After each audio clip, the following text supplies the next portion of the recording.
Right, ఇక digital exclusive లో మనం చూస్తున్నాం. ఇప్పటికే అమెరికా స్టాక్ మార్కెట్లు భారీగా పతనంలో కొనసాగుతున్నాయి.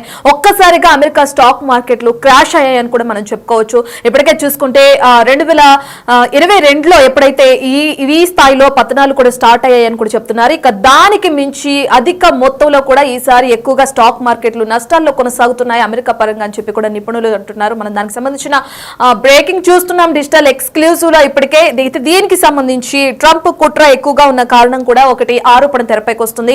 ఎందుకంటే ఏదైతే ట్రంప్ ఒంటెద్దు పోకడలతో కూడా ఇప్పటికే ఈ విధంగా అమెరికా స్టాక్ మార్కెట్లు నష్టాల్లో వెళ్తున్నాయని కూడా చెప్తున్నారు. దీని వెనుక ట్రంప్ కుట్ర ఉందనే ఆరోపణలు కూడా తెరపైకి వస్తున్నాయి. దానికి సంబంధించిన బ్రేకింగ్ మనం చూస్తున్నాం. అమెరికా స్టాక్ మార్కెట్లకి సంబంధించి అధిక అమ్మకాల ఒత్తిడితోనే అమెరికన్ మార్కెట్లు కూడా ఈ విధంగా నష్టాల్లో చవిచూస్తున్నాయని చెప్పి కూడా చెప్తున్నారు.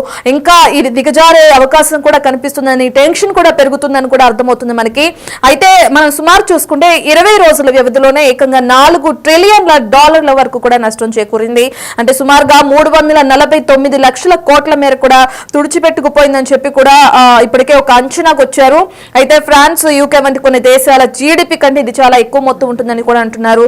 ఈ కీ పరిణామంతో అగ్రరాజ్యంలో ఆర్థిక మాంద్యం నెలకొందనే వాదనలకి మళ్ళీ ఊపందుకున్నాయని కూడా మనం చెప్పుకోవచ్చు.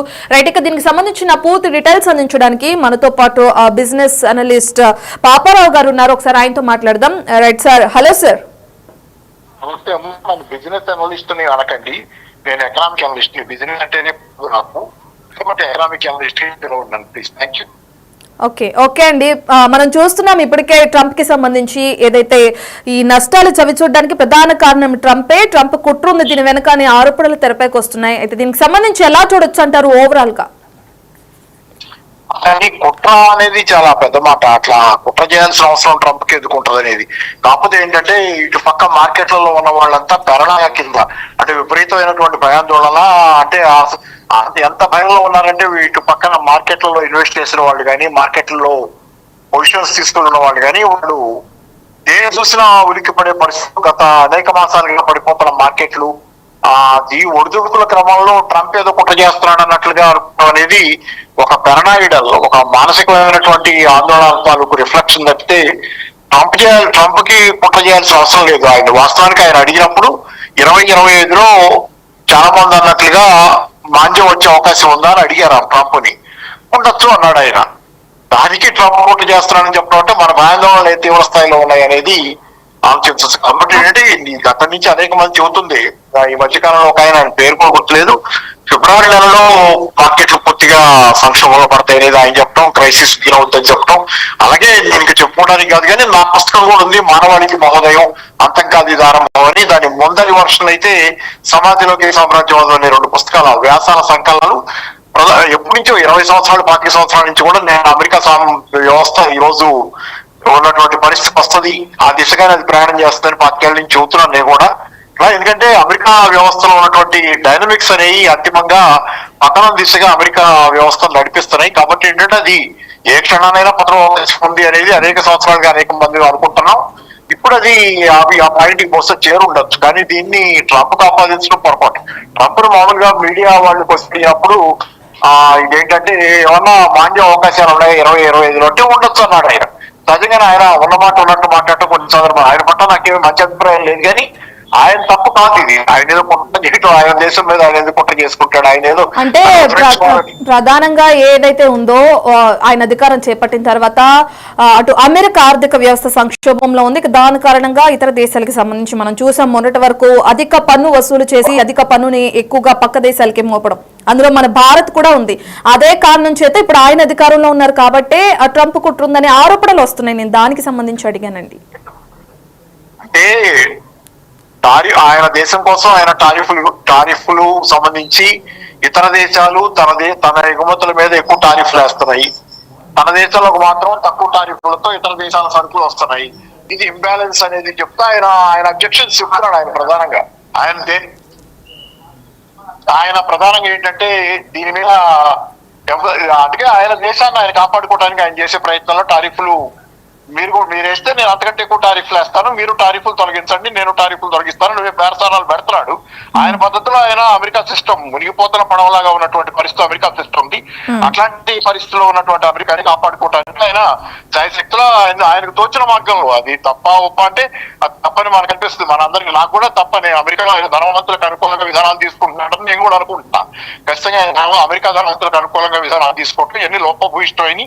అలాగే ఆయన విధించిన టారిఫ్లు ఇట్లాంటివన్నీ కూడా విదేశాల నుంచి వచ్చే, దేశంలోకి వచ్చే సరుకుల మీద అంతిమంగా ఆ దేశంలో ధరలు పెరగడానికి కారణం అవుతుంది, దేశీయ ప్రజల సమస్యలను పెంచి మరింతగా అమెరికా మునిగిపోవడానికి కారణం అవుతుంది, తప్పిపోటీ కాదు. కాబట్టి ఆయన వచ్చిన మార్గంలో ఆయనకున్నటువంటి బ్లాక్ మెయిల్ పద్ధతులు, వ్యాపారస్తుడిగా గతంలో లావాదేవీలు ట్రాన్సాక్షనల్ గా ఉండటం, ఈ పద్ధతుల్లో వాడుతున్నాడు. ఆయనకి 2-3 కిటుకులు ఉన్నాయి ఆయన దగ్గర. బేసిక్ గా చెప్తే ఆయనకి పెద్దగా దూరదృష్టి తెలివితేటలు ఉన్న వ్యక్తి అని నేను అనుకుంటాను. ఆయన చాలా మేధావిని అనుకుంటున్నారు ఎవరన్నా కానీ, ఆయన దగ్గర 2-3 కిటుకులు ఉన్నాయి. ఆ 2-3 కిటుకులతోనే ఆయన మేధావి కాడు.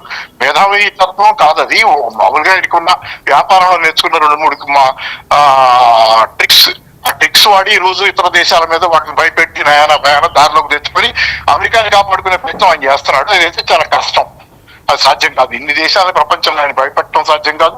ఏదో క్షణాన్ని అది పెంచుకోవటం అనేది అనివార్యం. అమెరికాలో మానవ అనేది కూడా అనివార్యంగా వస్తున్నది కూడా నిజం. అది ఎందుకంటే ఆయన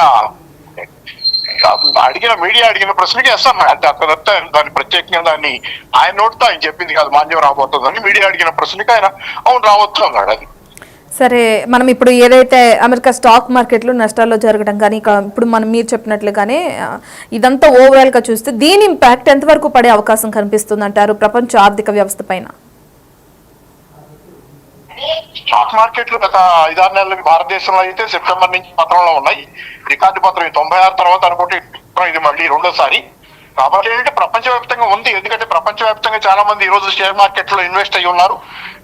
షేర్ మార్కెట్లు స్పెక్యులేషన్ ఆధారంగానే ప్రపంచ ఆర్థిక వ్యవస్థ నడుస్తుంది. ప్రధానంగా కష్టం చేసి పనిచేసే అవకాశాలు కూడా చాలా మందికి లేవు. పనిచేయాలనుకున్నా పనిచేసే అవకాశాలు లేవు, ఉపాధి అవకాశాలు లేవు. చాలా మందికి స్పెక్యులేషన్, రియల్ ఎస్టేట్ వీటి మీద నడుస్తున్న ఆర్థిక వ్యవస్థ ఉంది. కాబట్టి ఇది ఖచ్చితంగా ఏంటంటే ఈ ఒడిదుడుకులన్నీ ఈ రోజు రియల్ ఎస్టేట్ లో కూడా దీని తాలూకు మాంద్య వాతావరణం కనపడుతుంది. అలాగే మార్కెట్ల పత్రం ఇవన్నీ ఏంటంటే అంతిమంగా చాలా మంది ప్రజలకు ఆదాయాన్ని పోగొట్టే పరిస్థితి ఉంది. ఎందుకంటే 2008లో మనం చూస్తే కనుక ఆ రోజు వాల్ స్ట్రీట్ బ్యాంకులు దివాలా, వాల్ స్ట్రీట్ పత్రంతో ఆ రోజు అమెరికాలో జనాభాలో 50% రాత్రికి రాత్రి దారిద్ర్య రేఖ దిగువకపోయారు.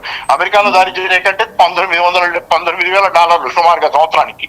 దాని కిందకి వెళ్ళిపోయారు దారిద్ర్య రేఖ. భారతదేశంలో పావర్టీ లైన్ అంటాం, పావర్టీ లైన్ కింద ఉన్న కటిక పేదరికంలో ఉన్నట్లు. 2008 అమెరికాలో సంక్షోభం మొదలైనప్పుడు అమెరికా జనాభాలో 50% మంది రాత్రికి రాత్రి పేదరికంలోకి జారిపోయారు. కాబట్టి అలాంటి పరిస్థితులు మళ్ళీ వస్తున్నాయి. 2008 తర్వాత వాయిదా వేయగలిగారు, సంక్షోభాన్ని వాయిదా వేయగలిగారు వ్యవస్థ. అమెరికా గవర్నమెంట్ డబ్బులు ముద్రగొట్టి డాలర్లను దాన్ని జనాల్లోకి చలామణిలోకి తెచ్చి ప్రజల కొనుగోలు శక్తిని కాపాడుతున్నట్లుగా చేయగలిగింది. కానీ అది కూడా పోయింది. ఈ రోజు అవకాశం కూడా పోయింది.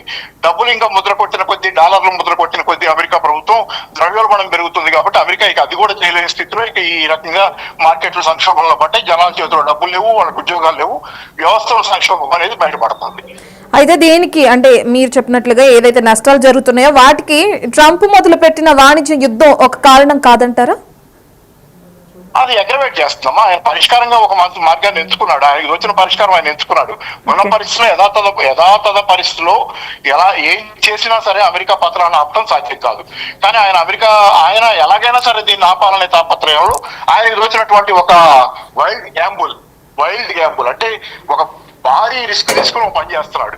దాని ఫలితం కూడా నెగటివ్ గానే రావచ్చు. తొందరగా ఇంకా మామూలు సాధారణ పరిస్థితుల్లో నెమ్మదిగా పత్రం అమెరికా ఆర్థిక వ్యవస్థ ఒక్కసారిగా కూడా పత్రం అవ్వచ్చు విధానాల వల్ల.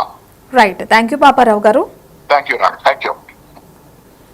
వీటికి మనం చూస్తున్న అమెరికాను వెంటాడుతుంది ఆర్థిక మాధ్యం భయాలను కూడా మనకు అర్థమవుతుంది. దీనికి సంబంధించి ఇప్పటికే 15% వరకు మస్క్ కి చెందిన టెస్లా షేర్ కూడా పతనమైంది. ఇక ట్రంప్ ఆర్థిక విధానాలు ఈ పరిస్థితికి కారణమంటూ విమర్శలు వస్తున్నాయి.